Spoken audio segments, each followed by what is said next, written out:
শিক্ষার্থীদের March for unity কর্মসূচিতে অংশ নিতে ভোর থেকে শহীদ মিনারে জড়ো হচ্ছেন ছাত্র জনতা। সেখানে আছেন সহকর্মী জাহিদ হোসেন। সেখানকার পরিস্থিতি জানতে সরাসরি যুক্ত হচ্ছি তার সঙ্গে। জাহিদ, শহীদ মিনারে আজকে জড়ো হওয়ার কথা ছাত্র জনতার, এবং সেখানে এখন কি অবস্থা দেখতে পাচ্ছেন?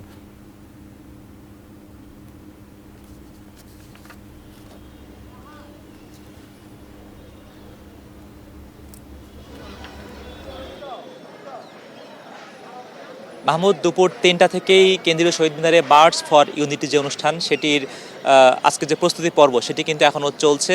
তবে ভোর থেকেই তারা ঢাকার বাইরে থেকে দূর দূরান্ত থেকে এই মার্চ ফর ইউনিটি অনুষ্ঠানে যোগ দিতে এসেছেন। তারা ইতিমধ্যেই কেউ কেউ স্লোগানে তারা আসলে মিছিল নিয়ে এই শহীদ মিনার প্রাঙ্গণে অবস্থান করছেন।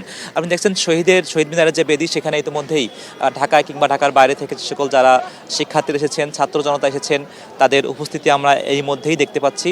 কেউ এসেছেন বান্দরবান থেকে, কেউ সাতক্ষীরা থেকে, কেউ বা আবার ঢাকার অদূর নারায়ণগঞ্জ কিংবা মানিকগঞ্জ থেকে। এবং আমরা একটু আগেও ঢাকা বিশ্ববিদ্যালয়ের বিভিন্ন এলাকা ঘুরছিলাম, সেখানেও দেখেছি যারা ঢাকার বাইরে থেকে এসেছেন এই মার্চ ফর ইউনিটি অনুষ্ঠানে যোগ দিতে, তারা ইতিমধ্যেই তারা সংগঠিত হচ্ছেন।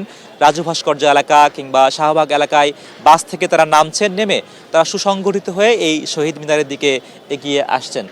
এবং এদের যারা উপস্থিত হয়েছেন তাদের অধিকাংশই মূলত শিক্ষার্থী আমরা দেখতে পেরেছি। বিভিন্ন শিক্ষা প্রতিষ্ঠান থেকে শুরু করে বিভিন্ন মহানগর কেন্দ্রিক, জেলা কেন্দ্রিক যে সকল শিক্ষার্থীরা আছেন, তারাই মূলত এখানে অংশ নিচ্ছেন বলে আমরা এখন পর্যন্ত দেখতে পেয়েছি। অ্যান্টিব্যাকটেরিয়াল অ্যাডিটিভ যুক্ত সেরা ওয়াটার ট্যাঙ্ক বিশুদ্ধ পানিতে ব্যাকটেরিয়া জন্মাতে দেয় না। তবে অন্যান্য বয়সী যারা আছেন, যারা এই মার্চ ফর ইউনিটিতে যোগ দিতে এসেছেন, তেমন মানুষের উপস্থিতিও আমাদের নজরে পড়েছে।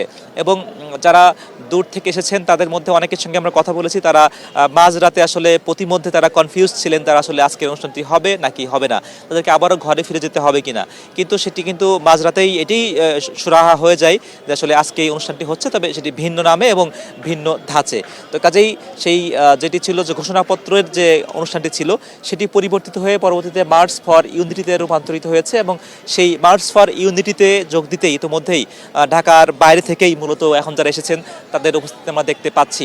তবে যেহেতু আমরা দেখেছি শাহবাগ কিংবা টিএসসি এলাকাতে ইতিমধ্যেই অনেক বাস থেকে শিক্ষার্থীরা নামছেন এবং সুসংগঠিত হয়ে এখানে আসছেন। কাজেই দুপুর ৩টা নাগাদ এই শহীদ মিনার প্রাঙ্গণের পরিস্থিতি হয়তো বা আরও ভিন্ন রকম থাকবে বলে এটি মনে হচ্ছে। মাহমুদ।